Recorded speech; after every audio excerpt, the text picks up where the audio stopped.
Veterans Breakfast Club, and I'm here this morning to do a oral history with Paul Zonderman.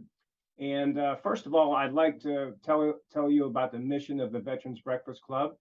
We are a nonprofit that's dedicated to creating communities of listening around veterans and their stories to ensure that this living history will never be forgotten. We believe that through our work, people will be connected, educated, healed, and inspired. What we believe in the Veterans Breakfast Club is that every veteran has a story, no matter who they are or when they served. Our veterans are valued and important members of our community. Their stories are our history, and the memories they share with the Veterans Breakfast Club are treated with respect and care. There is power in storytelling. Stories connect, heal, educate, and like I said, inspire. And I'm so pleased that we have Paul Zonderman with us this morning, a Marine Corps veteran of 5 years that served also in Vietnam. Good morning, Paul. Can you tell us something about yourself? Oh, I'm getting old. Let's see. Well, my career after the Marine Corps, well, I was married just before I went on to the 3 years of active duty. So when we were in Quantico in basic school, we lived off base. My wife was with me. After Quantico, I put in for the West Coast as a request, and I got it, 29 Palms, California, in the middle of the desert. But that wasn't bad. And that particular assignment was running, well, they had a legal office. They had a legal office on the base, but when I got there, they decided to put me, I was the adjutant of the headquarters company of the base that ran the base. All right, that was interesting. And then several months later, they put me into the legal office. And, well, I had the job of a casualty assistance calls officer. And that meant anybody who was killed within 100 miles or 50-mile radius. I was the casualty assistance calls officer, and I had to go out and be the first one to tell a parent that their child had been killed in Vietnam. I took a Navy chaplain with me and went in a Marine Corps marked vehicle, and we drove out and did this. And well, I did it. It was a terrible thing. And there is a funny part about it. In my mind, I was bitching about that job. And the next thing I knew, my colonel, nice guy, lieutenant colonel, who was in charge of the legal office at 29 Palms. He said, oh, Zonderman, you're going to Vietnam. I went home for lunch and I told my wife, said, I'm going to Vietnam. I had about 13 months left in my enlistment. And she was pregnant. And she just cried and cried. Oh my God. But in any event, we drove cross country back to Boston, where that was our home. And I left out of Boston. Well, Paul, can I ask you why you joined the service and why you joined the Marine Corps, and why you became a lawyer? Those are three interesting questions that I'd like to hear more from you. Well, why join? I always look forward to going into the service. That was how I was brought up.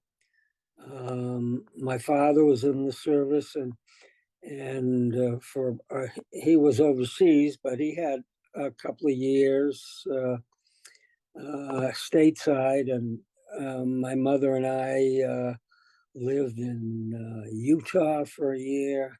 We lived in Texas for a year. He was stationed at various bases there. And then we finally came back to Massachusetts. And okay, so I had that in my background. I always felt akin to the service. I always look forward to my time. My my friends were rushing to get married, or I don't know, whatever you could do to get out of being drafted. And I look forward to it. The only other thing, I mean, I look forward to it because I was kind of a troublesome child. I thought, in my mind, I wanted to have the crap beaten out of me and straighten out a little bit, or put myself, atone for my sins, and in any event, do it the hard way. And I was always proud of it. I remember going through the last part of the training. Well, the PLC program was just to physically eliminate people, and by the time I was through that, I was annoyed by the Corps. I'm not gonna accept a commission, but I completed the 12 weeks course, and the day came, and sure, I proudly accepted it and was a second lieutenant. And then they let me be inactive to finish my last 2 years of law school. So let me go back. Yeah, I wanted to ask you, Paul, why the Marines and why not another service? Why did you pick the Marine Corps to join?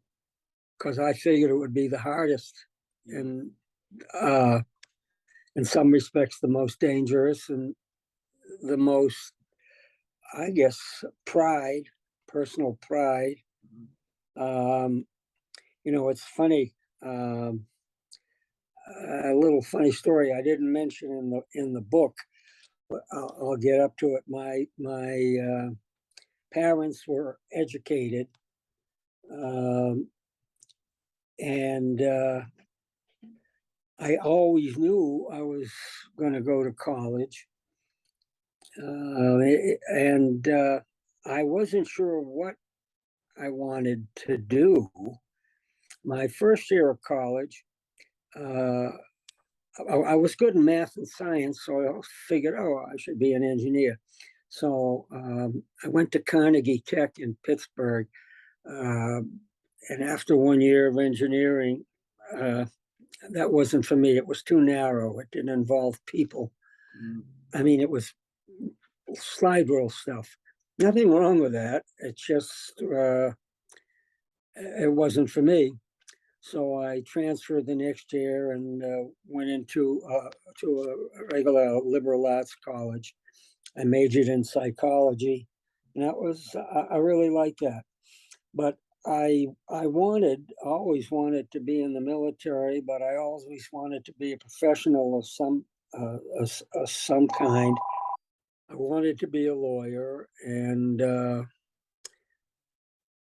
that's what I said to the recruiter. I said, I was I enlisted, I think, my senior year of college, and I told the recruiter, I really wanted to be a lawyer. And they said, "Oh, we got just the thing for you." It's called the PLC law program. Yeah. And back then there was no JAG. You'd be a Marine like everybody else. You'd go through the same training as everybody else.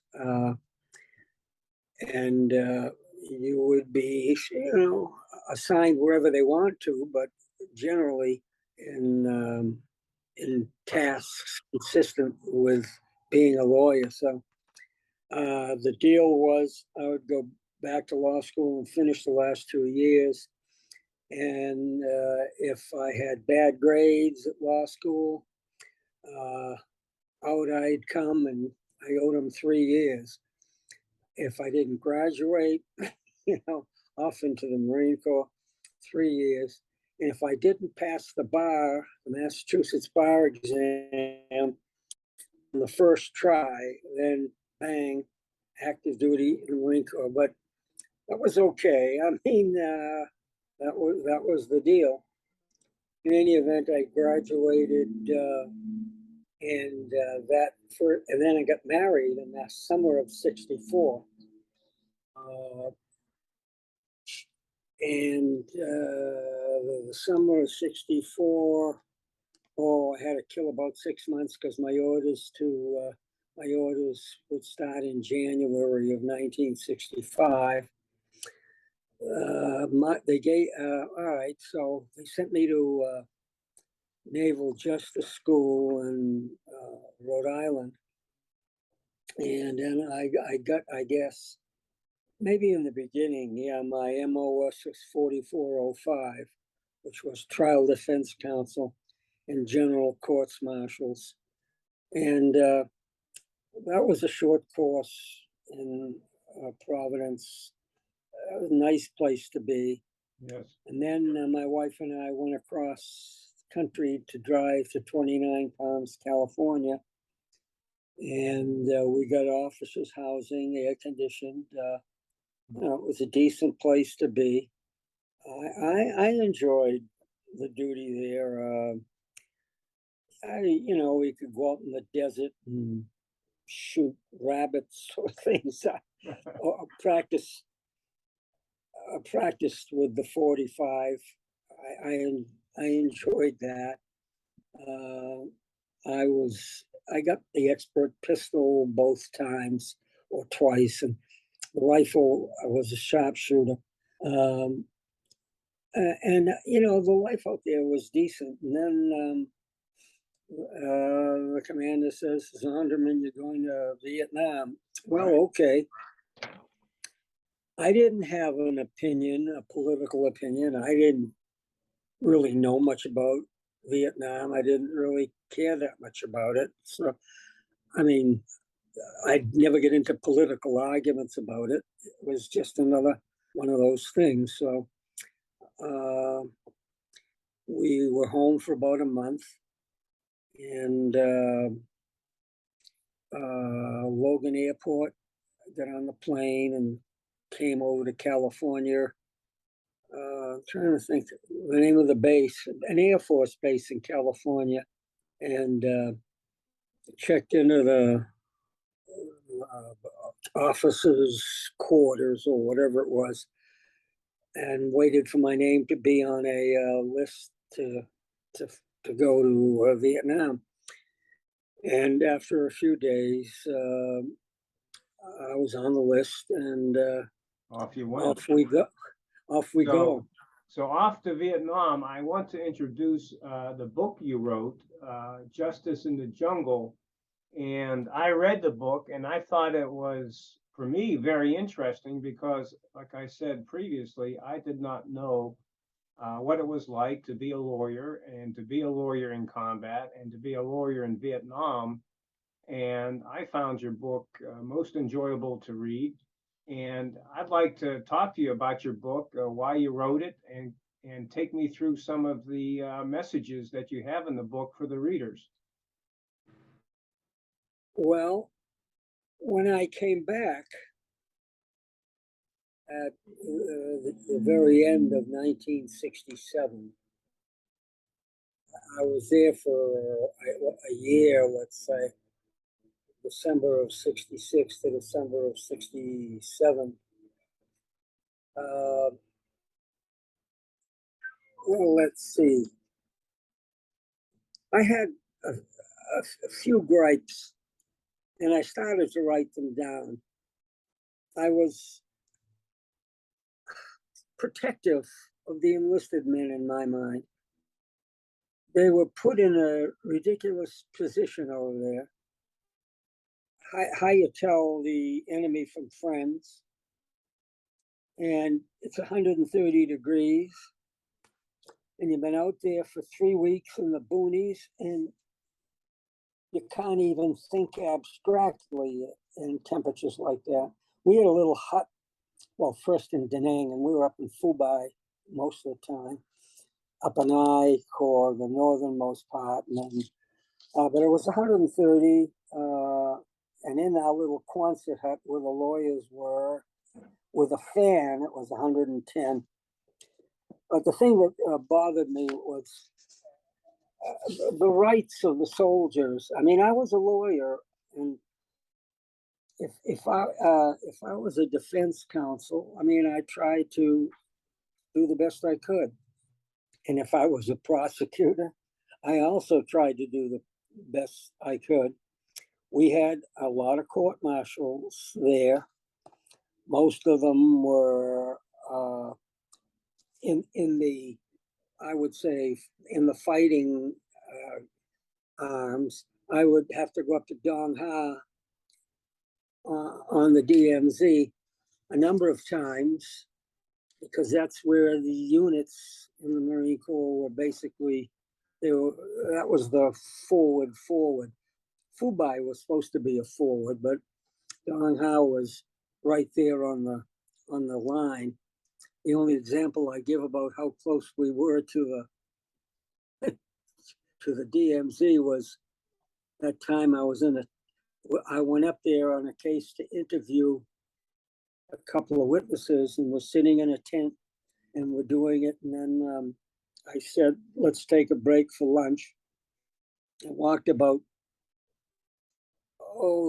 30 yards away to the officers' mess tent. I mean, it was pretty primitive, but it was for officers.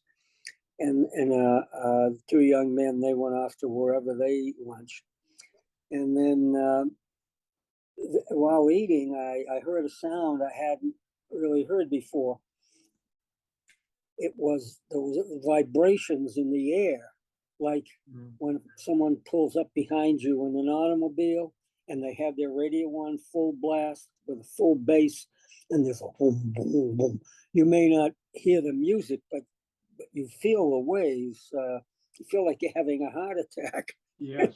So sitting there at the table, and I feel this boom, boom, boom. What is that?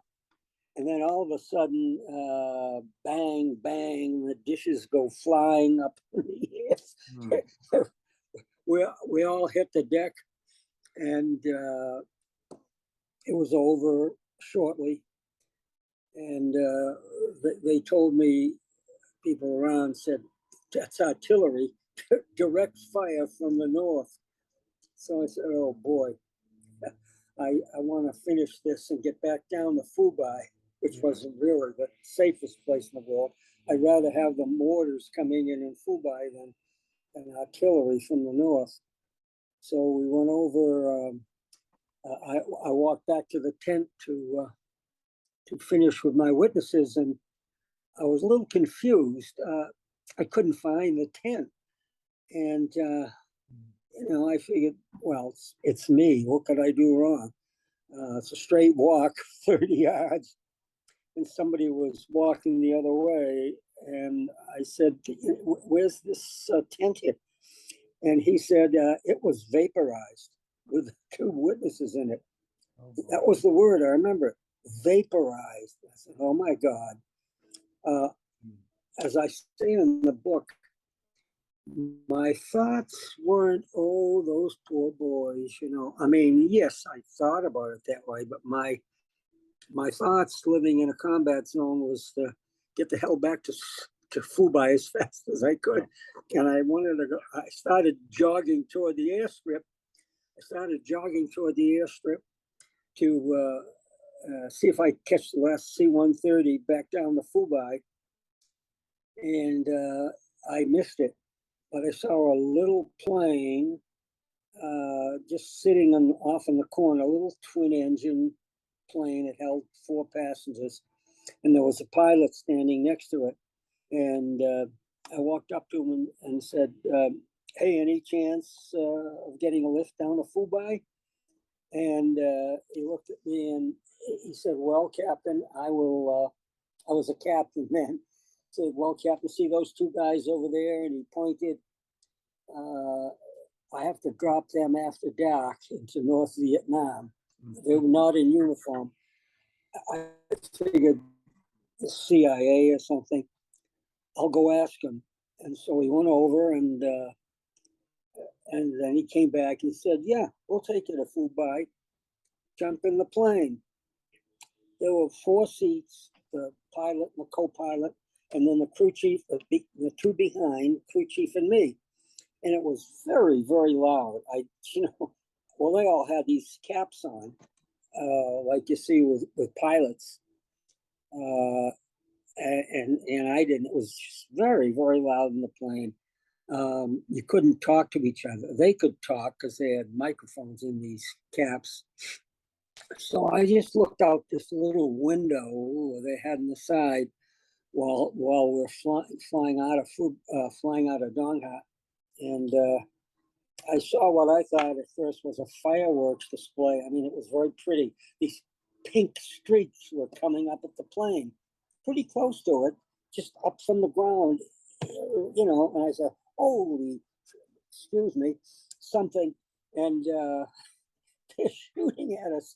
So I tapped the guy to my left on the shoulder, and I couldn't speak to him. It's too noisy. I just pointed out the window. He leaned over and looked out the window, and then he mumbled into his telephone, into his communication in the phone and the plane. They shut the lights out and took a hard dive down to the left and got away from the shooting. And then, peacefully landed me in Fubai, where my shack was, where I had a bed in a wooden, in the hooch or whatever they call them. It was like a wooden shack without water. It had one light, an electric light in the ceiling, but there was no water, no bathroom, no nothing. It just kept the weather off you.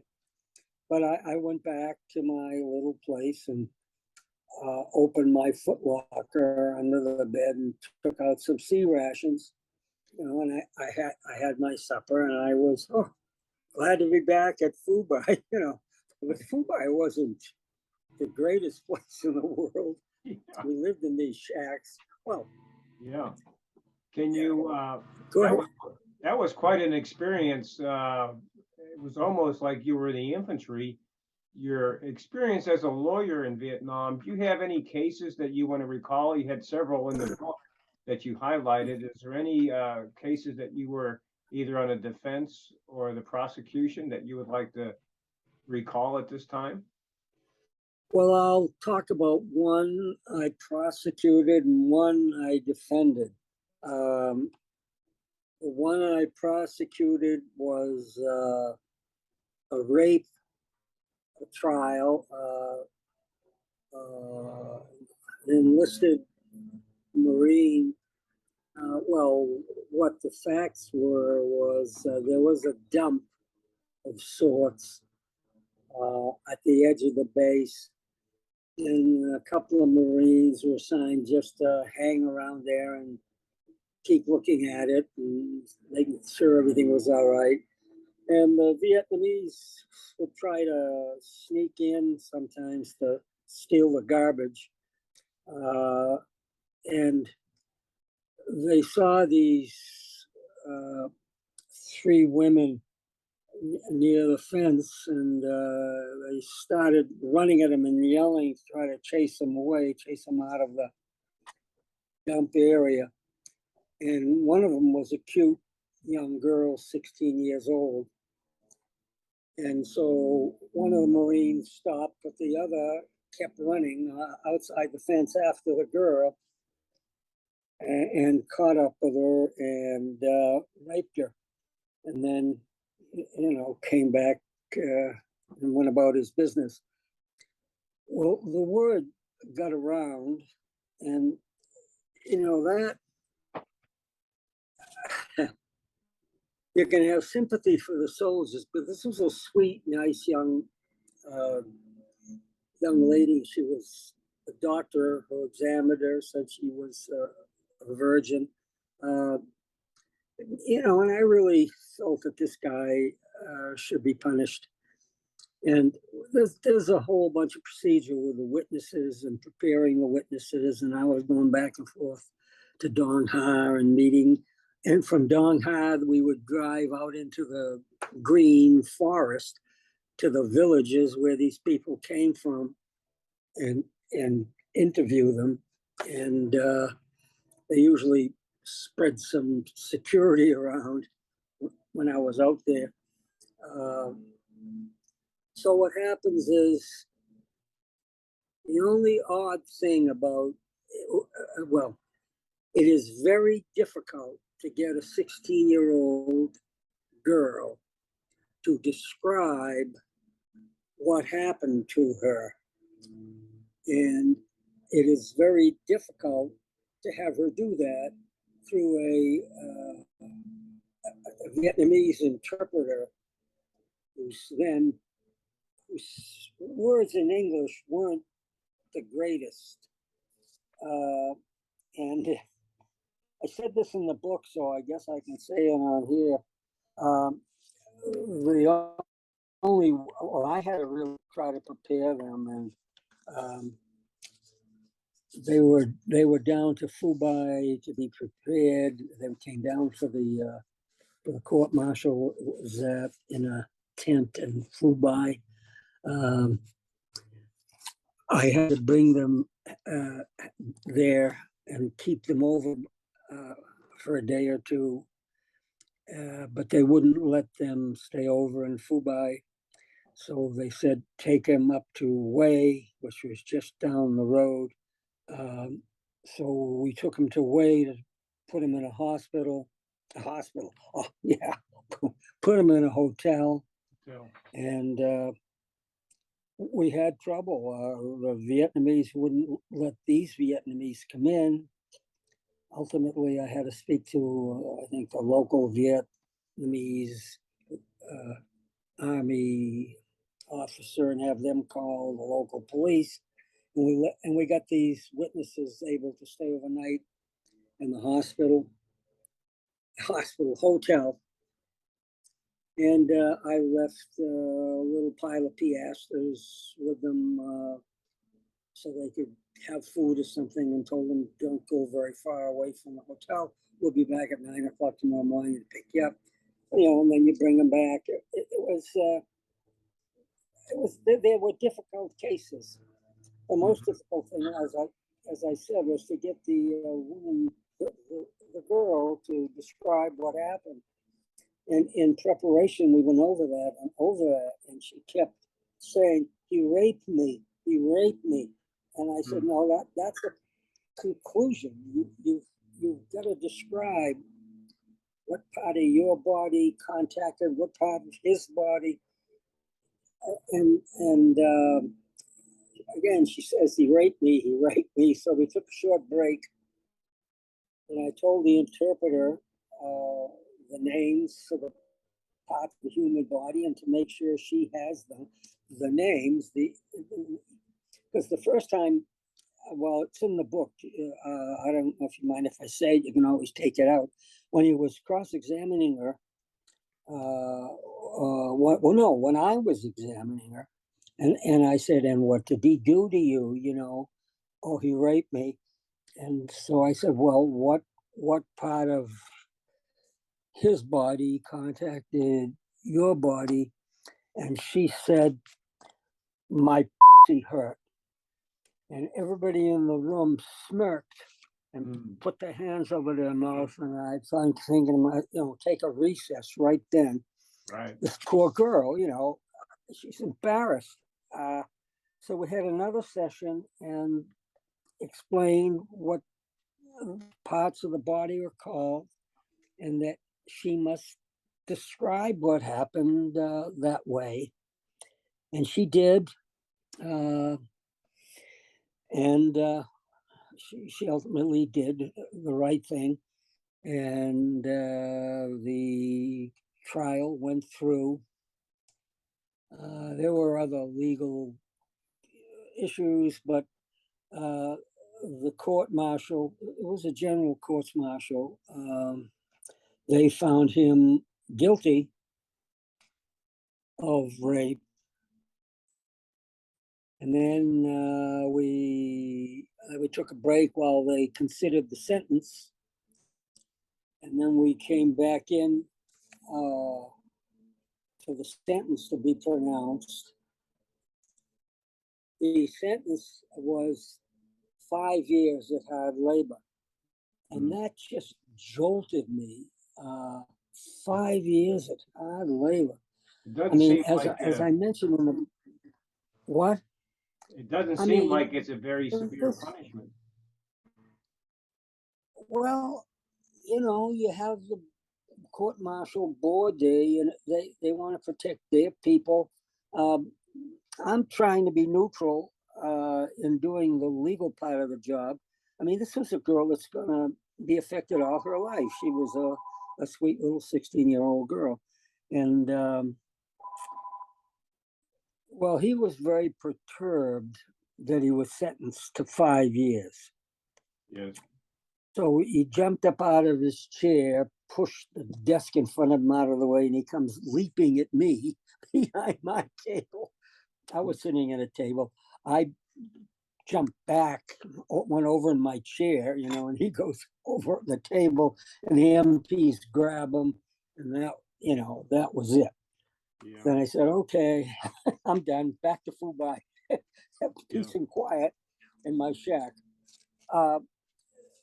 That's abbreviated. There was a lot of difficulty getting the witnesses to the hotel and way, and who knows what. But and I'm up there I was up there interviewing all the witnesses. That was the thing. Wherever the witnesses were, you had to go. Right. And I had another one that I defended, and that was up through Dong Har. He was charged with killing a prisoner, shooting a prisoner. And so I fly up to, sometimes I'd take a convoy if there wasn't a plane ready. I had one convoy. I was heading up between Fubai and Dongha. And I was a captain, so I could just watch the convoy go by and say, I'll drive with you. And he stops the truck. And I always picked a garbage truck or something that would not likely be blown up as it went along the road. Yeah. And so that was okay. But I recall another convoy I was in where one of the vehicles up ahead, 5 or 6 vehicles up ahead, was blown up. And I guess it was there was one officer involved. There were 2 or 3 Marines. I think one seriously injured. The thing was turned over. Smoke was coming up from it. And I guess I might have been the only other officer. So I walked over nearby where the officer was, just to show myself in case he needed something. And he was busy on the radio calling for medevac and helicopter. And I was surprised how quickly the medevac came. Well, and then they cleared it out. And off we went. It was just another day at the job. Wow. And this was going from Fubai. This was on Highway 1, main road, going from Fubai to Dongha. I defended him. Well, there was a man who was charged with shooting a prisoner. And the story is very simple. This was a young black sergeant. He was a sergeant in E5. He was a nice guy. He had 2 years of college, and he was the platoon guide. And his unit was out in the boonies. They had been out for a couple of weeks. They were sweating. They were dirty. The temperature's 130 degrees. It's miserable. I mean, I really feel for the kids that were out there like that. And they had, I think, about a quarter of their platoon killed. on their patrols. It maybe be 30 instead of 40 of them. And so they were really tired. And so they catch this guy well, it was a free fire zone. They were going through a free fire zone. A free fire zone is a place where the local government has told all friendlies, all the citizens, get out of this area. The Marines are coming through. Anybody who they find in this area will be considered an enemy. So the Marines are going through this, and they find this middle-aged Vietnamese man, and they take him prisoner. They didn't have handcuffs or anything, so they pulled his shirt behind him, and his arms are behind him. You know, it's sort of like restraining in a way. And the lieutenant in charge of this, a nice young man, Brown Bauer, second lieutenant, he didn't know what to do with this guy. So he calls the platoon around in a circle, and he says, what do you say, guys? What do we do with him? You know, if we take him with us, he can give us away, he can make a noise. If we leave him behind, tie him to a tree, and the Viet Cong come along, he'll tell them this platoon is weak, they're down by 25%, you know, go get them. They really didn't know what to do. So the lieutenant says, okay, guys, thumbs up or thumbs down? The whole platoon goes thumbs down. So the lieutenant says to my guy, the sergeant, the platoon, the guide, I guess he was called the platoon guide or something. His weapon was a shotgun, a sawed-off. No, it was a shotgun, but it was set up so you didn't have to pull the trigger. You just pump and it would shoot.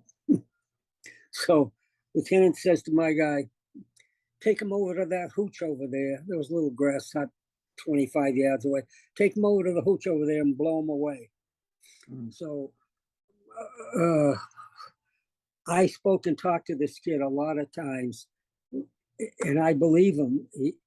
He didn't really know what to do. He didn't want to kill this guy in cold blood. But this is in a combat zone, and his lieutenant told him what to do. You know, the hell with Nuremberg. I mean, I got to do it out here. He's the boss. So he stands behind the guy, and the guy's walking, and the sergeant is walking behind him. Sergeant has his left hand on the guy's left elbow in front of him, and he's walking him in front of him. And as he's walking him toward this little grass shack, he's thinking, he's worried. He says, I don't know where the punji pits are, and he could walk me into a punji hole. He's nervous about that.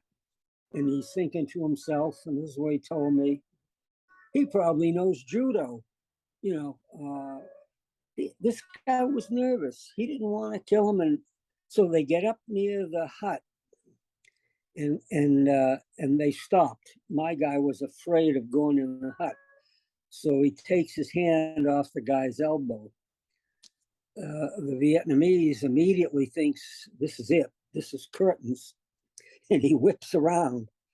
And when he whips around, my guy reacts, backs up and pumps the shotgun once and blows him into the hut. He shot him. Okay. I mean, I guess the theory behind it, when I went into the CO's office a few days later. I went up to Dong Ha. There was a commanding officer was in a little tent somewhere, and I said, I'm so-and-so's counsel. Could I talk with you? And I said to him, you know, he's a great Marine. He's a sergeant, all this stuff, you know. Can't you avoid court-martialing this guy? And he was sad. The lieutenant colonel was sad. He just shook his head and said, it's too late. wait the word get down to Da Nang, and the big boys think it's an atrocity, and whatever, they want punishment. So nothing the colonel could do. I don't know who was the two-star general. Well, no, it wasn't even. I think it went up. It went up pretty high, at least to the general status. So he's going to be court-martialed for first-degree murder. Mm. I talked to him a number of times. He was a nice, intelligent young kid. What's anybody going to do in a thing like that?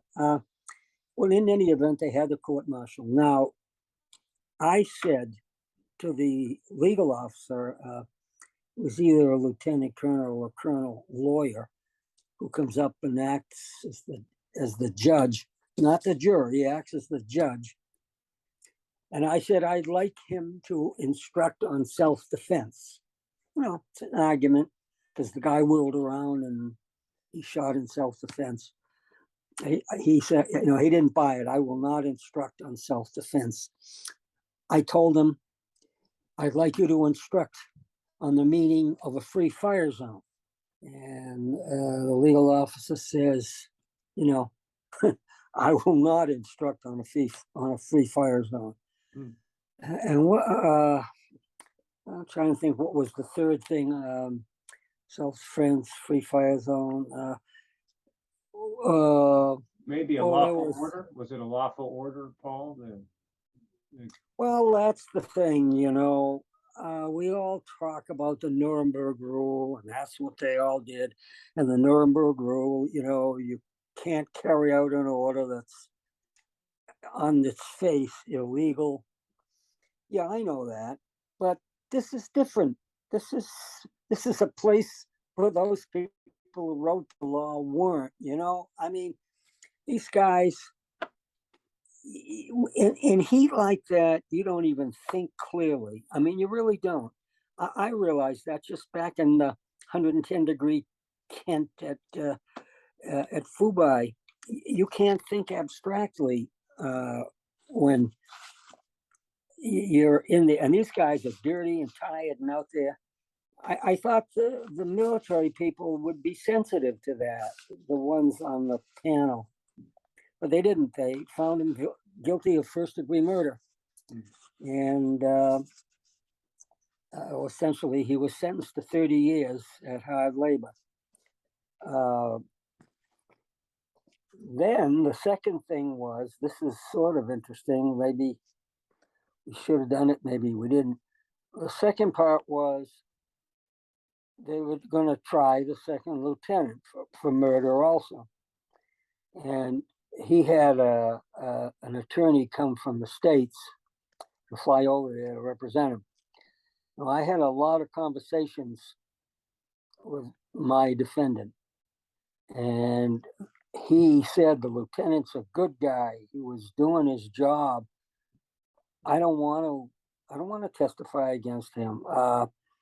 And I'm thinking to myself, I have a possible grounds of appeal on 3 things this law officer denied. He didn't let him, he didn't self-defense and whatever he wouldn't do. I thought that would be picked up in an appeal review, which somewhere down the line happens. And so I was saying, maybe it's better, I agree with you, maybe it's better you don't testify against him. There are all these other people in the platoon that heard that. I think if you get in there and you're subject to cross-examination again, they might get you to say something that would, be bad news for you. I thought I had a couple of decent defenses, and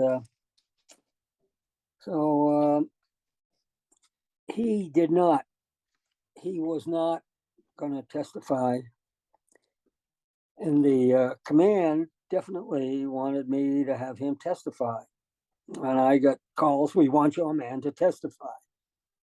If you testify, we'll have him testify, we'll cut the sentence from 30 to 20 years.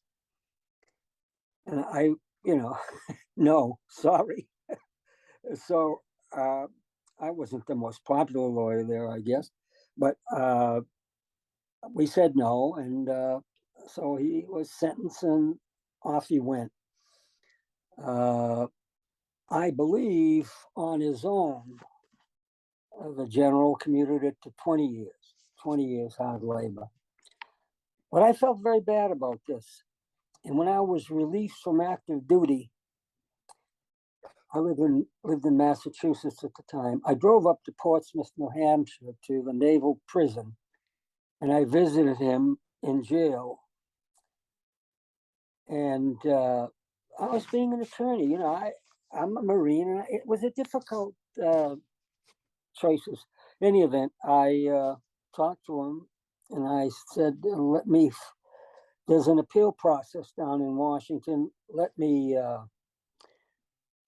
For you, try to get an attorney down there to help with the legal review of this case. And he said, okay. And I'm a little vague. I contacted an attorney down there.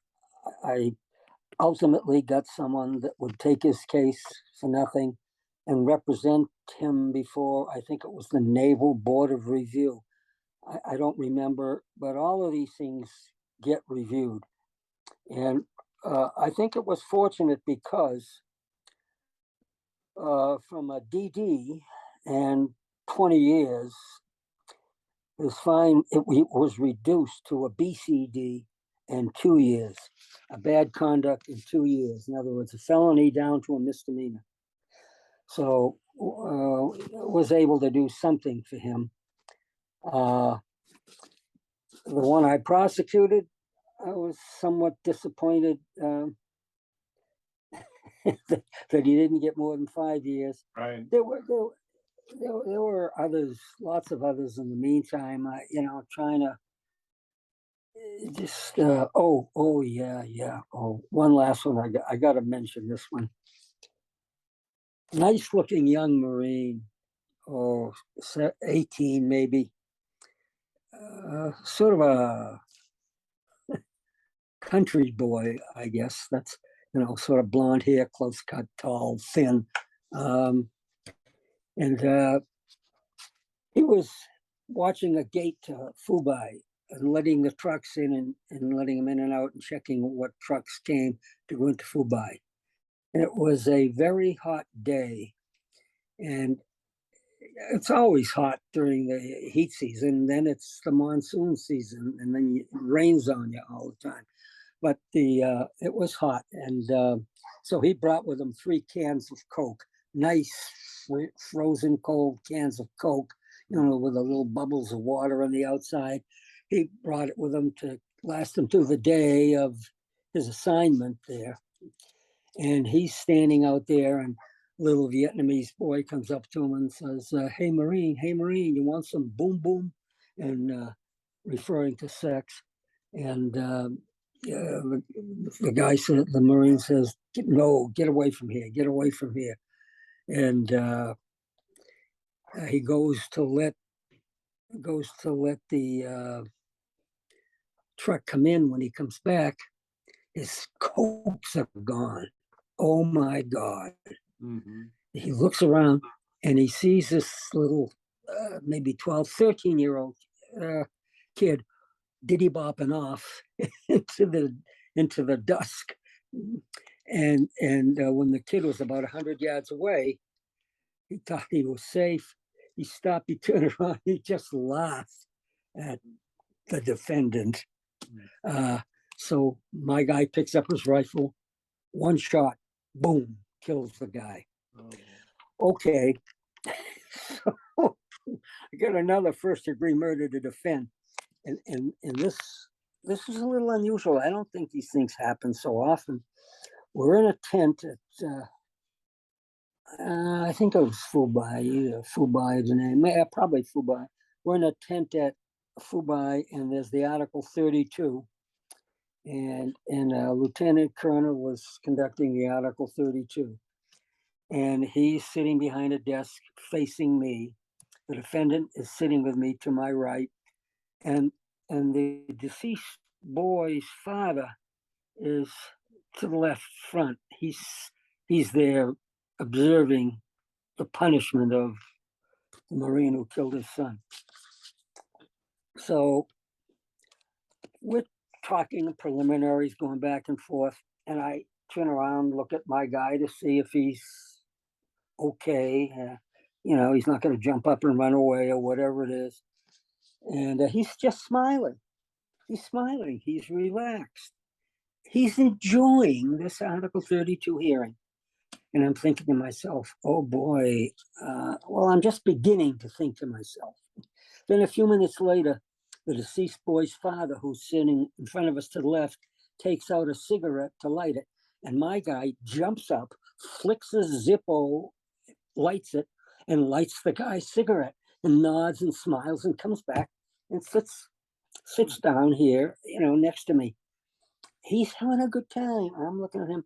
So I looked at the lieutenant colonel and said, Colonel, I move that we cease this hearing so I have an opportunity to have this young man examined by psychiatrist, psychologist, whatever we can do.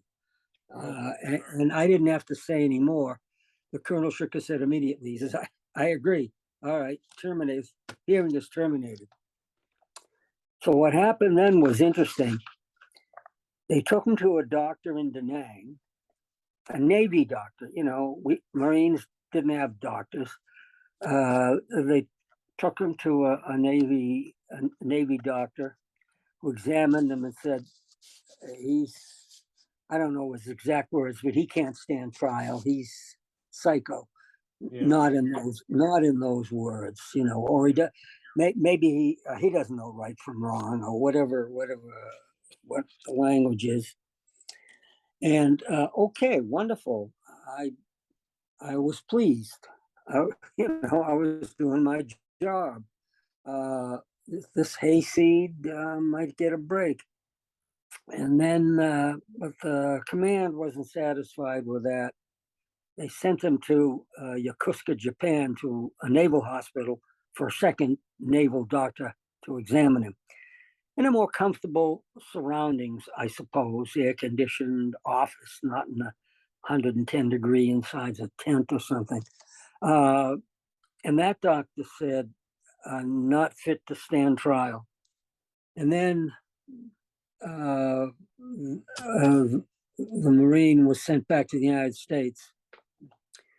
The command sent him to a naval hospital in, Pennsylvania or New Jersey.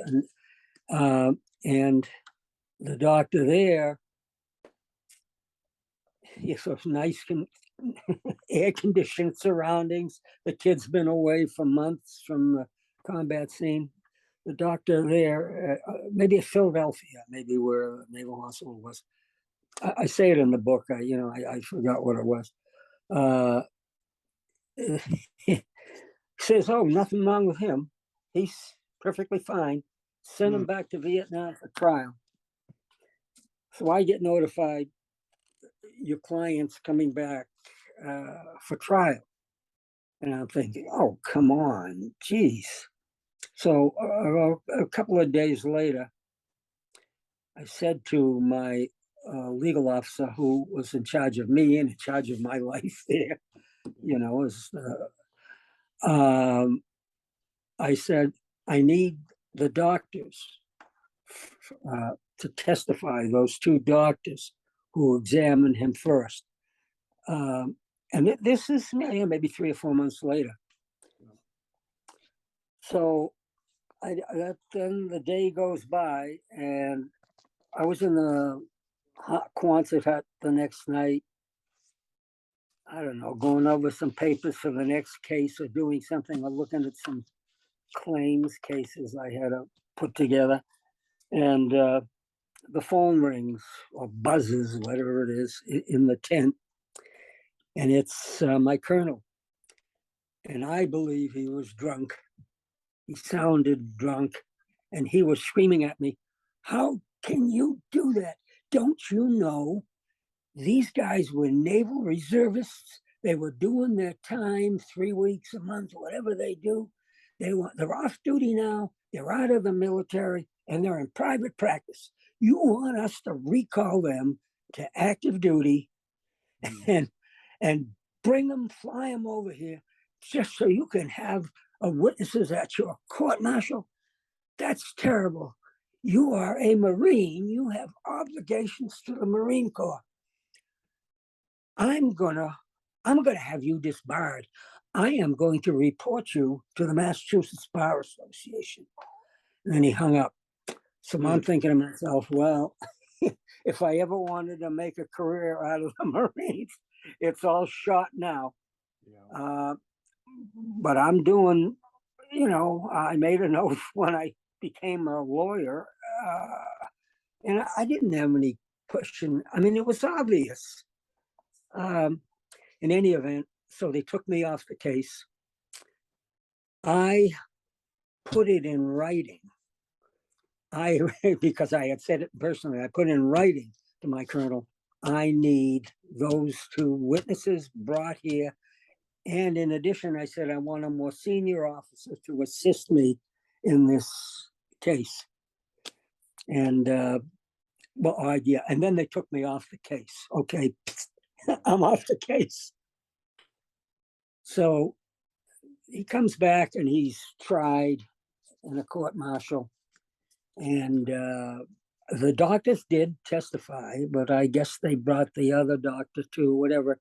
In any event, he was found guilty and sentenced, I guess, probably 20 or 30 years hard labor. And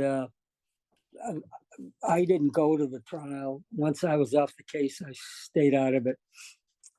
But that's what happened.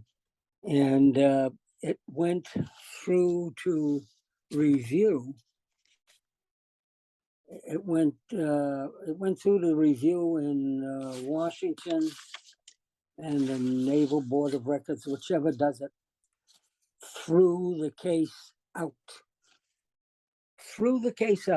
And said the medical evidence says he should be dismissed with whatever kind of discharge you give to somebody who's medically screwed up.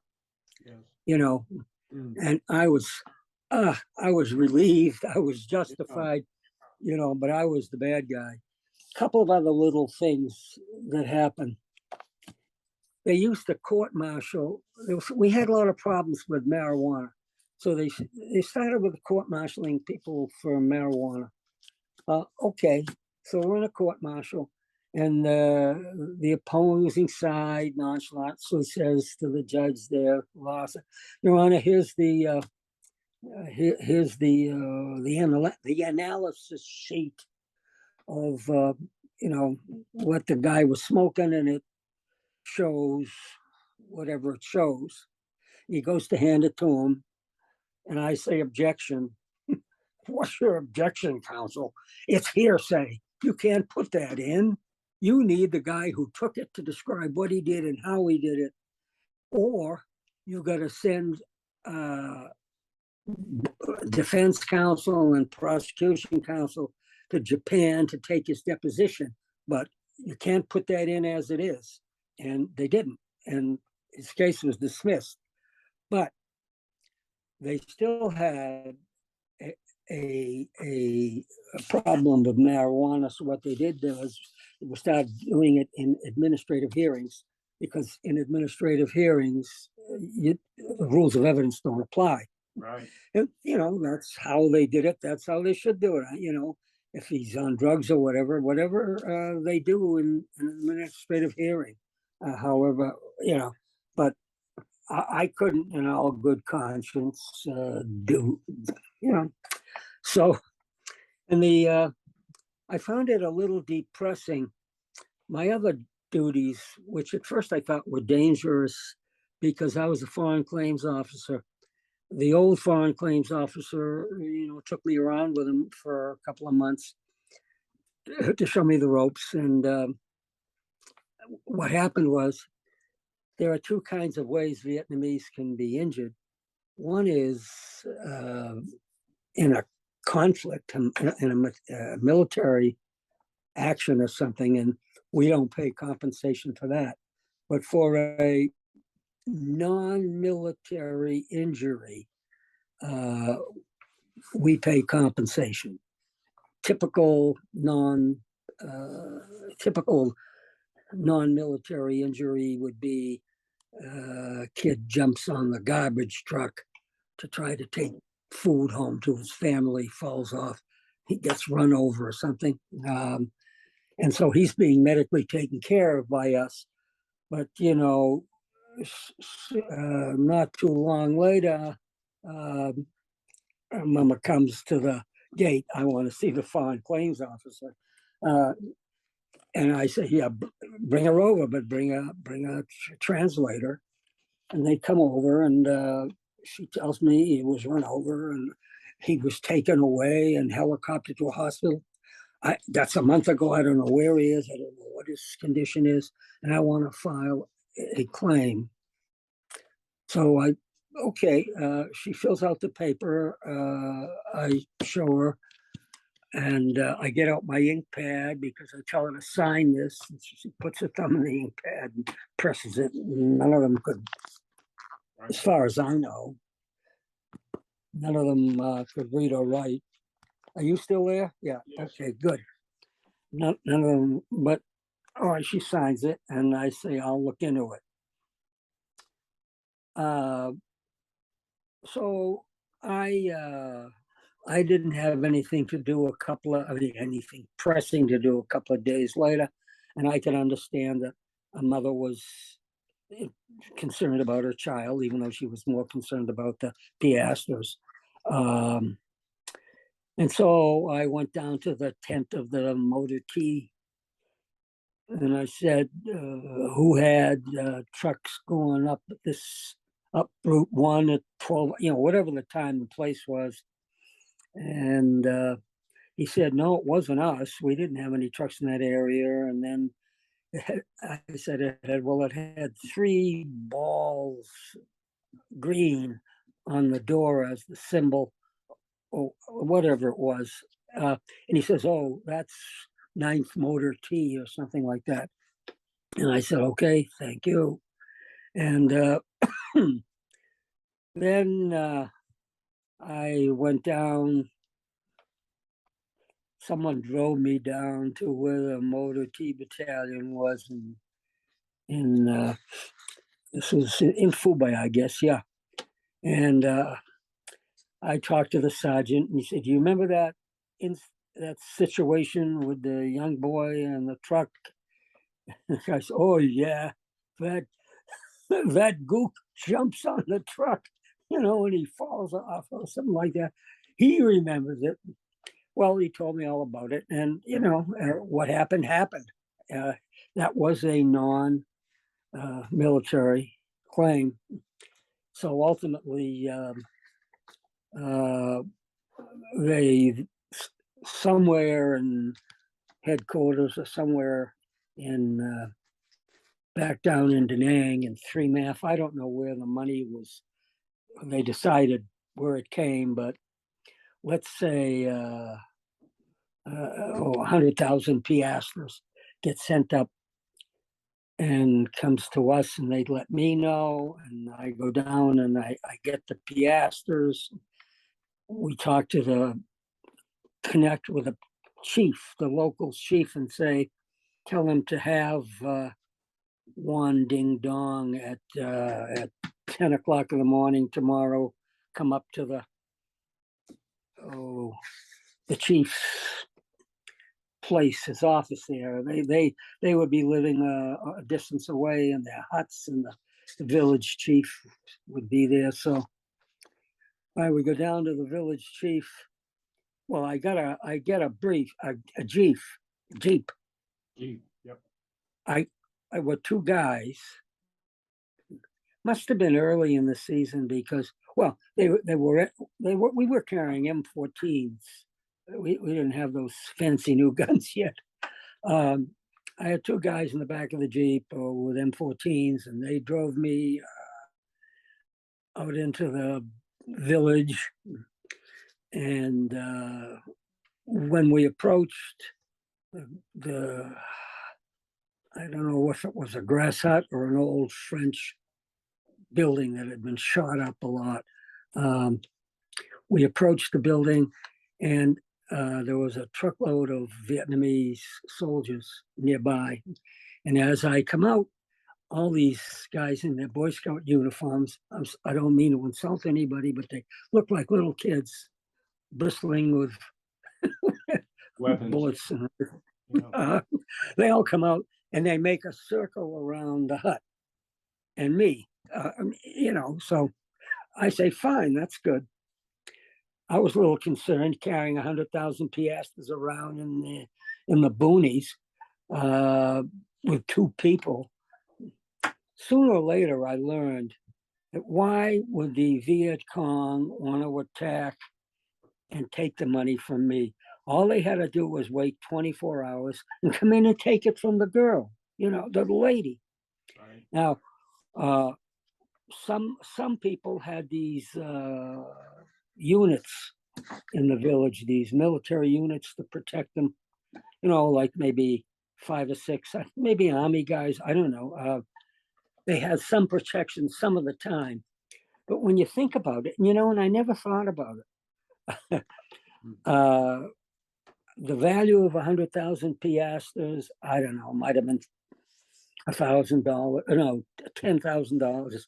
I don't know what the exchange rate was, but I heard, the average farmer got $40 a week, so it was very low. It wasn't as much as it sounded, but, it was a lot of piastres. In any event, she said, you got the money? You got the money? Yeah, okay. I gave her the money. And, oh, by the way, your son is fine.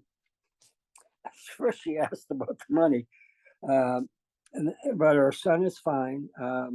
He'll walk with a limp, but he'll be okay. And he'll be back in a few weeks. And she bows and runs over into the corner with a little shack. This is nothing is in it. I mean, there's no electricity, no water. It's a shack where she lived, and she comes out with a cup of tea or something. She's so grateful, and she's walking towards me with the tea, and I want to be polite, but I'm not going to touch that tea. Yeah. I had something once there early on. One of the guys in my tent, hooch, it's a wooden building, maybe 8 guys. He was he was in the Army. He was a public relations kind of guy in the Army. And he brought back some cookies made by the local nuns, and he offered them around. And I had just a few bites of a cookie, and I had diarrhea. I was ill I would never touch anything for the whole year. I wouldn't touch any of the food. But that's all right. We didn't have that many opportunities to eat it. Okay, so we go back. That's that claim. Most of the claims, well, there are funny things that happen. I observed that their water buffaloes did not like our Marines, and they get nervous. They started snorting. Oh my God! You walk the other way. It was mutual. Our German shepherds didn't like Vietnamese. They could, excuse me, their things didn't like Americans, and our German shepherds didn't like Vietnamese.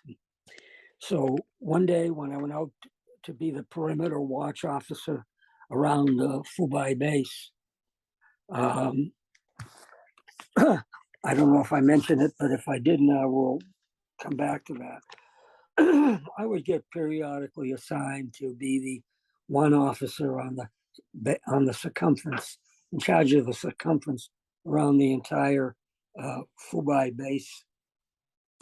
So I would get there earlier in the afternoon when it was still sunny out, and with a Jeep driver, and I would drive around the outskirts and check all the Claymore mines and things and whatever was out there, just to look at it. And I honestly did find one or two Claymore mines. Now, I don't know if they put them there just to see if I'd find them or not, but I don't think so. Facing inward, and oh my God! I mean, I know what I mean, I was trained in all those things like everybody else. I turned it around, facing outward, and that was it. Well, so we're driving in this Jeep, and I hear a noise like a humph, humph, and foot, boom, boom, coming sort of at us. I'm sitting in the front of the Jeep. I turn, I look to the right, and there's this big water buffalo charging our Jeep.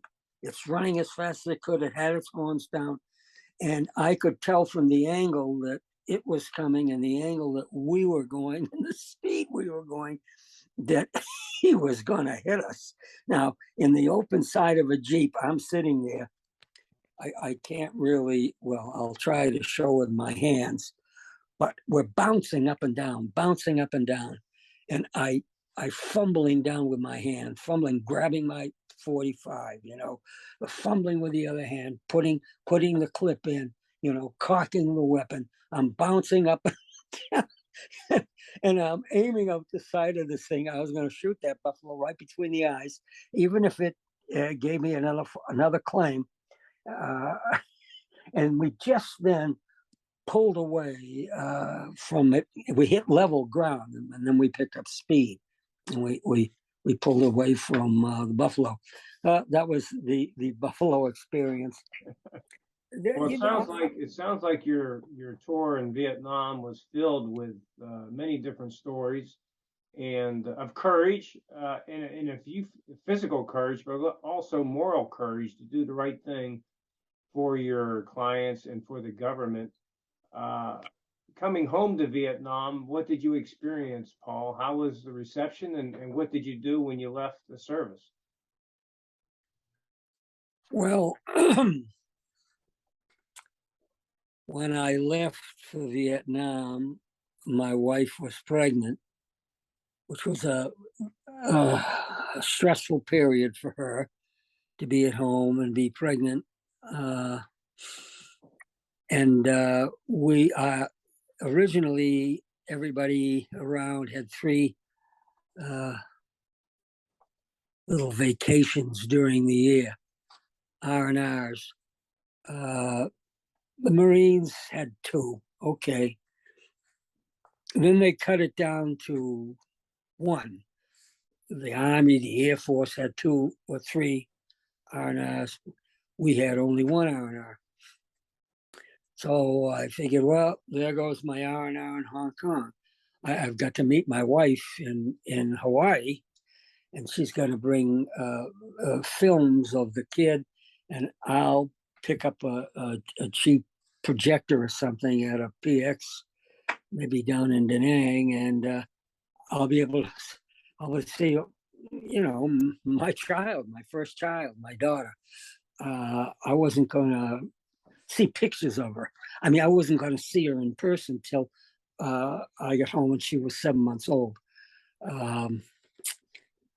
So we did have this break, and we stayed in the Ilokai Hotel in Hawaii, and it was it was like a dream. You go into a restaurant, what do you want? I'm ordering all kinds of fruit and canned meatballs and God knows what in a store to take back, and she's looking at me like I'm crazy, but it was like a dream. I mean, it was. There was a funny thing she said when she got there, when our plane came in and landed. There were a whole crowd of people like her and an audience in the airport standing behind glass panels. And as she could see the guys coming off the plane and coming into the airport, and she said there were walking like zombies with straight face, no emotion. But the thing she said that was even more interesting was all around her, like every fifth person, there was a chaplain. There were tons of chaplains. Never saw more chaplains, in one place, Yeah. because lots of people didn't get off the plane and come to make their appointment with their loved one. I mean, I told her about it maybe a week or 10 days before. I was able to call her by one of those amateur radio phone patches and tell her when to come in and meet my plane. But so there were people whose kin were killed, husband, son, and that's why the chaplain was there, and there were a lot of people taken aside. Uh, so my wife was there, and I was happy to see her. She had rented a little red car of some sort. I thought, good, let's get out of here and go with her. But they all took us back to a checkout place, some kind of a building where they had to talk to us first. And they said, all they really said was, okay, guys, you've been acting like animals. Don't be animals anymore. Save it for when you go back. Yeah. I don't know. I mean, Yeah. with you're living without toilets. Well, I was, and they had these. You urinated. They had what you called a piss tube, just a tube stuck in the ground 3 or 4 feet, and you urinated into it. And it was workable until the ground was saturated. Then they'd take out the piss tube and put in a sign, piss tube closed. Well, we weren't exactly animals, but, like I said to my wife, changing the sheets again, we didn't change our sheets, but every 6 months, I had a sheet, you change it, you take it. There were a lot of funny things too. What was the question? I probably forgot the question. Well, when you left the Marine Corps, you came back, you left the Marine Corps and you returned and your transition into civilian life and your career after the Marine Corps, and what do you take with you today that you want to pass on your to the audience? Well, I was a member of the Massachusetts Bar for several years. I practiced law in Massachusetts. General practice. I did a month or so of year with the DA's office, prosecuting the misdemeanor jury trials. I taught business law at a junior college. I kept busy. I had a young child.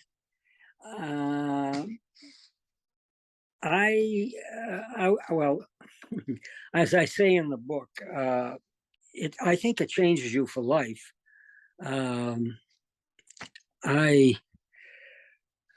You can be afraid of crowds. What an animal human beings can be. You've seen what they can do to each other.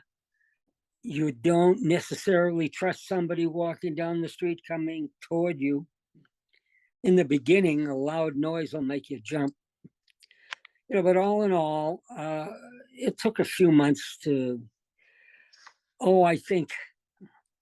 I think a few months into it, I was having a lot of bad dreams. And so the doctor gave me something to take and I took it for a while and stopped. That was fine. I'm good. Well, that's another thing. I think, how was it? Well, I was busy doing what I was supposed to be doing. And in that process, I had a relative in Schenectady, New York. My wife had a relative in Schenectady, New York, and we went to visit her. and her husband was an attorney at General Electric in Schenectady. And so his wife was her cousin. No, her sister lived in Schenectady, and she was having a physical exam. And the woman who gave it was a nurse, and her husband was an attorney for General Electric. So she said to me, what are you doing? And you're an attorney. And I told her, she said, oh, why don't you talk with my husband? And he'll tell you what it's like to be an attorney in a corporation. So I said, yeah, sure. I was interested. And so we exchanged phone numbers. And a few weeks later, we arranged, and I went to Schenectady and I met with this attorney. And he told me what it was like being an attorney for General Electric Company. And I told him what I'd been doing, a lot of different things, and forgot about it. And then a couple of weeks later, he said, I want you to go down to Fairfield, Connecticut, and talk to some people down there. And I talked with the labor council, the labor attorney for General Electric, and so one other person. And then I came back, and a few weeks go by, I get a call from him, and he says, come on back to Schenectady. I want to talk to you. So I figured, oh boy, I'm going to be offered a job. And I had two kids in school back in Massachusetts. I was a member of the Massachusetts Bar. This is where I grew up. But I figured, okay, if he offers between A and B, no. Between B and C, I'll think about it. C and D, yes, I'll take it. So we go there, we have a conversation, and he makes me an offer, and it's above D. It's more than I even imagined. I mean, wow. But I said to him, can I think about it? I didn't want to jump on it. And he looked at me, you want to think about it? I said, yeah, I got to go discuss it with my wife. So I went back, I told my wife, we're moving to Schenectady. And off we came to Schenectady in, say, January of 77. And my kids were both in grammar school at the time. And we came back, and we live in the community. It's a town called Niskayuna, Niskayuna. It's a town. It has its own administration, police department, and everything. And so we moved to Niskayuna, and we've been there for the last 45 years, whatever it is, and I like it very much. In the first few months, I filed for a New York admission to the bar. Actually, right in the beginning, I was in that same first year. I just wanted to be a member of the bar, or maybe GE wanted me to be a member of the bar when I was working for them as an attorney. So I didn't have to take any exams. They had a reciprocal thing with Massachusetts. So I was admitted to the bar in Massachusetts in 1964, and in 1977, I was admitted to the New York bar. Yeah. Well, GE was, I learned a trade, so to speak, in GE. They made me a labor attorney, and I was with GE for about 10 years.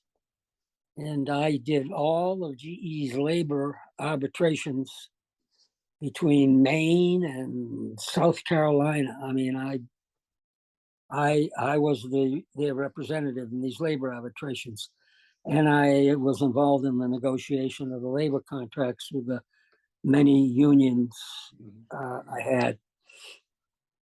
After about 10 years, I left GE, and I had become an accomplished arbitrator. And so I figured, well, I'm going to go out and be an arbitrator. And I started that as self-employed arbitrator. And it was funny, these were cases, New York State against the union, private employers against the union. There were interesting cases of all kinds. And my decision would be final, and I would hear witnesses. Some arbitrations would be many days, and they were all over. You know, GE has a contract, a labor contract, and that contract is good all over the United States for all GE places. So, I have to travel a little bit, and I would do these arbitrations, and I enjoyed it. I was good. I was good at it. And so after 10 years, I figured I'd go out on my own, and I did, and I enjoyed it. And after 3 or 4 years, people in the field respected me as being honest, both the unions and the employers. I was absolutely neutral when it came to that. If the employer was wrong, the guy would come back to work with full back pay, and I enjoyed being an arbitrator. And there's only one distinction there. I was admitted to the National Academy of Arbitrators. I think there are only about 100, 120 of them in the United States. And so being a member of the National Academy of Arbitrators, the big companies, the fancy things, they wouldn't just take someone on the panel of the American Arbitration Association. They want an NAA member. So, I had a good career being an arbitrator. Then I decided for one last shot. I think I was about 65 years old, and I said, okay, well, when someone from the town came to me and asked me, would you care to run for town judge? I said, okay. In New York, the judges are elected. I had not been involved in politics, and so I went through a campaign. I was running against an incumbent, and I lost, but I had a lot of votes. And so 2 years later, when that incumbent left, I ran again. And there were 7,000 houses in the town, and I tried to knock on all their doors and introduce myself and give them my background and so forth, and become an arbitrator. Excuse me, Judge. elected as a judge, a municipal judge. And the second time around, I was elected. It was a 4-year term. The next 4-year term, I was elected, and the next 4-year term, I was elected. So I went from age 65 to 75, being a town judge. That's interesting. There are 2 town judges, and we alternate week on, week off. And I had to carry a what do you call it? One of those things where they could buzz me anytime. Nature, yeah. Yeah, because when you're on duty for a week, seems like everybody gets arrested at 3:00 in the morning. So my buzzer would go off at 3:00 in the morning. I'd get up, put on a shirt and tie, drive into town hall. I had the key, open it up, go in, open the courtroom on, put the lights on, and sit at the desk. And then there was a side door where the police station came in. They'd bring in somebody in handcuffs and bring him before me, and I would arraign him. I wasn't going to try the case. I would postpone the case for 2 weeks, so he could get an attorney. I would warn all the people that couldn't afford an attorney that I would appoint a public defender for them. Others wanted their own attorney. The issue then was, depending upon what they had done and what their record was, what, if any, bail I would put on them. I had the authority to send them to jail immediately. And many of them I did, and I said, I don't want to see you in this unit again. This is $5,000 bail. The next time it's going to be 20. I think they stayed out or whatever. And I enjoyed that. I enjoyed walking around town, being, oh, hi, Judge. Hi, Judge. Everybody calls me Judge here. Of course, it's 12 years. Well, no, I've been out. I retired in 2018. So, I've been out. Yeah. Paul, I Yeah. want to, if we can go back, I'm looking at the time here. We've been talking quite a bit about your Marine Corps and your post-Marine Corps career, but I want to go back to your book for a minute. And in your book, you have a Latin phrase, omnia me mecum porto. And if you could give us our English translation of that and why you put it in the book and what you want to leave our listeners with, I would like to close with that, please. Okay. Well, my parents were educated people. My father was a doctor. My mother had a master's degree. She used to help my friends in school with their Latin. And at some point in time, when I was challenged as a child, she told me, mea me comporto. What it means is all of me I carry with me.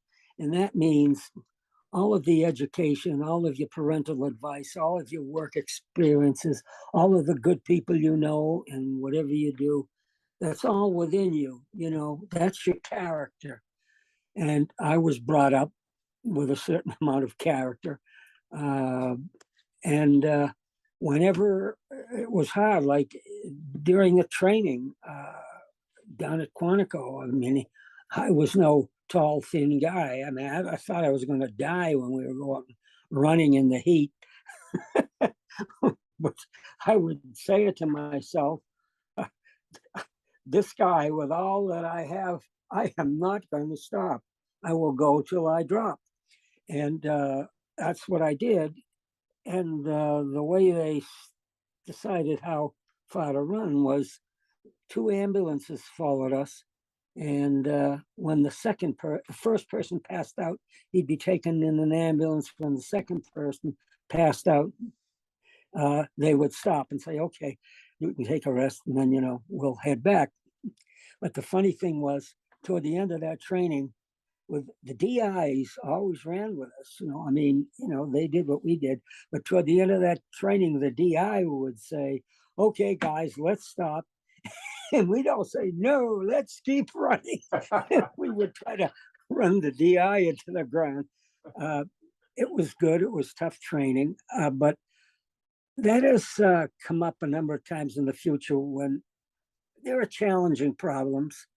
We had a number of them, and that omnia mea mecum porto was something which made me think, this is my family, this is my background, these are the things I did. That's who I am. And that's the kind of thing you do when you're an attorney and you have a choice that's going to burn your kernel. Well, I mean, I've been that way mostly all my life. I don't get tickets in this town. I mean, although they probably forget Judge Zonderman, but. Well, Paul, it's been a fascinating story, and I want to thank you so much for taking the time to record your legacy, your history in the Marine Corps and post-Marine Corps career. There's a lot to learn. There's a lot to listen to. And I'm going to hold up your book one more time, Justice in the Jungle. It's available on Amazon, I know. It's a short read, but it's a rich read of experience and lessons and a story about a lawyer experience that I wasn't familiar with. And that's the real draw to your book is what does a lawyer do in the military? What did a lawyer do in Vietnam? And as I read through your book, I read a story of strength, moral courage, family, dedication to service, but dedication to doing the right thing, even though it was a hard thing to do at the time. So, again, Paul, I want to thank you so much for spending time with the Veterans Breakfast Club and sharing your story with us. Paul, when I read your book, one of the things that I was taken with was your experience with Agent Orange and your passion for identifying the problem and helping get the word out about just what Agent Orange has done to many of our veterans. Can you take a few minutes and talk to us about your thoughts on Agent Orange? Yeah, I won't go into the history of the. Well, it starts way back with President Kennedy and goes forward that they wanted to stop communism in in Vietnam, and the president of Vietnam wanted the United States to help him. And the Viet Cong would come out of their tunnels and come out of the woods and attack. And they wanted the U.S. to give them something that would be sprayed on all their foliage and would wipe out the foliage so that the bases would have a free field of fire around them and so forth. And so DM, I guess it was, pleaded with first Kennedy and maybe Johnson, and they agreed to supply this stuff that we used as a defoliant, to kill the plants. Well, they started to use it, but the need was so great, our government wanted more. And they even nationalized the chemical industries to make it. And the industries knew they had to make more, and they started trying to find ways of making it faster.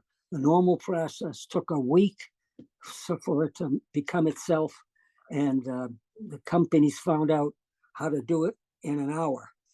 Make it in an hour by using higher temperatures.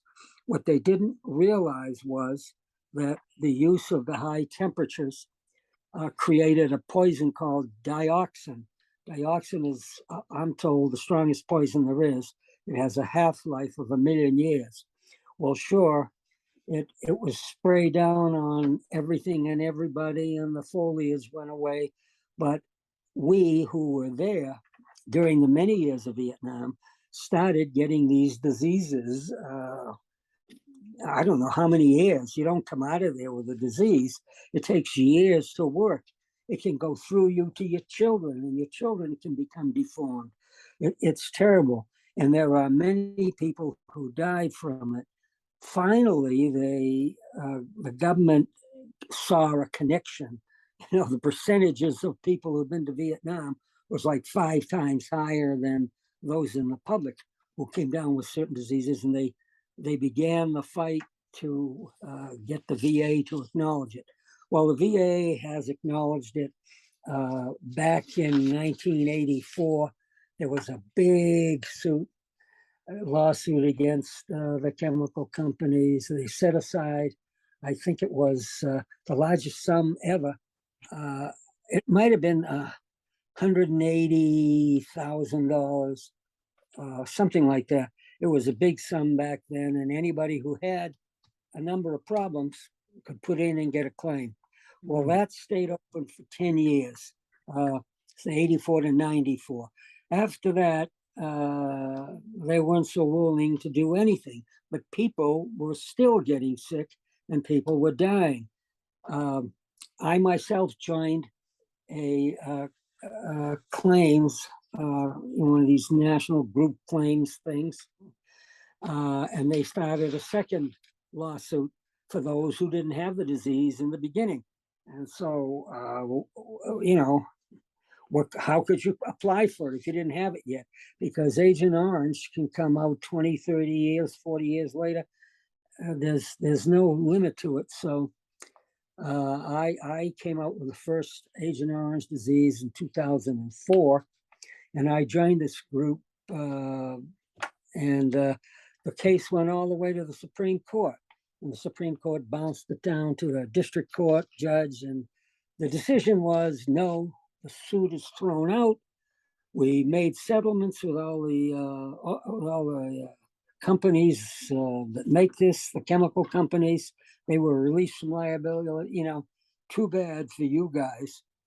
So the organizations, the Vietnam Veterans of America, the American Legion, the Veterans of Foreign Wars, they all fought to get legislation. They finally now have legislation because lots of people I know, their fathers died from it. Complications of the heart, lots of different kinds of cancer.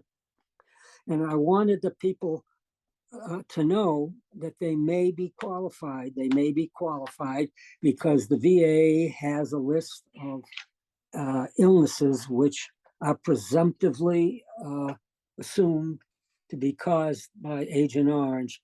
It's a little bit late for us now because we're dying out and all, but even the families can put in a claim from to the Veterans Administration, and what results in that, depending upon what you have. But if you have something serious, you'll get 100% disability, and you'll get a tax-free check every month from the VA. And it's such a shame. I see people annually on the celebrations. They don't know anything about it. They have these problems. I said, you know, go to the VA.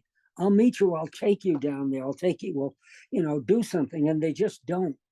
And I just was annoyed by all that, and that Agent Orange is still being used in the Pacific Northwest by the logging companies.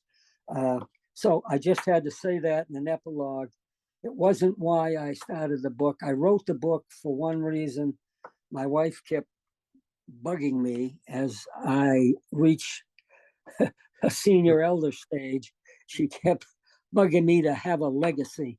You got to have something. You got to write it down. Your cousins, your children, not everybody knows about your service. And about a year ago, I started, and this is what it is. Everything is true. Names have been changed. And I hoped Vietnam veterans would read it. And I was very pleased when it was put on Amazon. You know, around here, my family and friends have the book, and local bookstore had a book signing. But, you know, well, my sister lives in London, and she said it's on the London thing. But I don't know, they charge a lot for it because it's a short book. But I think it's important. And I just really wanted to say it. That was also what I felt. There was one other thing I wanted to make a point of. The fight of the colonels or the generals, the one in charge of pacification and the one in charge of the G2. They have different roles. One is trying to please the public, and the other one is trying to punish people and or maintain discipline. And there's a conflict. I mean, as a lawyer, I can look at something and say, "Oh, don't you understand this? Why are you court-martialing this nice kid?" Well, but oh no, the big boys, you know, with the stars, they want an example. They think it was a Viet Cong atrocity, and they want to publicize it. So I don't know. All of this is mixed together. So I agreed with her to write the legacy, and I made it into my story.